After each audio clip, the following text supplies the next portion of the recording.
So the question came off of Rick's site, and they're asking, hey, doc, what do you think about amalgams? What do you think about holistic dentistry and root canals and all these things? I'll give you kind of my 2 cents on this.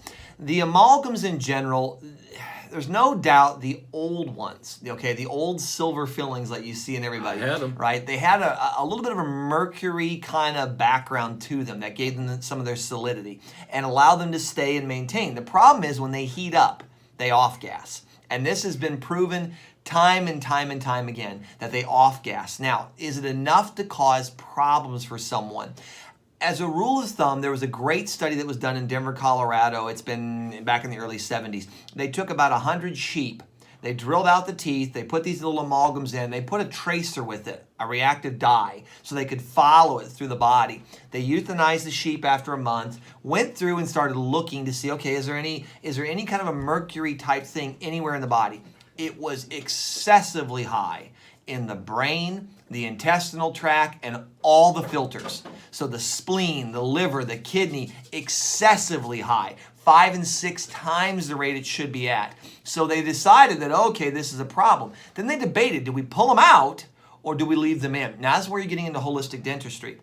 There's different fields that work on this, and there's safe ways to pull them out and not so safe ways. And this always brings me up to my term Mad Hatter. You remember Alice in Wonderland, the Mad Hatter, right? Yes. The Mad Hatter term came back in the 1700s. They used to take hats that were like made of animal pelts and skins, like a beaver hat, and they would roll this thing and smelt it over a mercury vapor. Because mercury retards water, it pushes it away. So they learned, hey, we can boil mercury and roll this hat in there. The term Mad Hatter came about because the guys went nuts. They went insane. It affects brain function. And so if your mercury thermometer breaks, they tell you never to touch it, but it's okay to put in your mouth. And I'm thinking to myself, wait a minute, this doesn't make any sense. So not to pick on the dental industry, but this is an example of where, hey, they didn't know any better probably at one point in time, and now they do. So they have slowly over time changed these out. Now, if you have a filling that's loose, and it's coming out, let a dentist work on this. Now, I know like Dr. Denby down in Carlinville, he does some holistic dentistry. He's got the equipment and everything to take them out safely where they don't produce a lot of vapors and gases. So that's a great way to have it done. But when you're looking at this, you're thinking to yourself, gosh, this could be a problem. It can be, and root canals are the same way.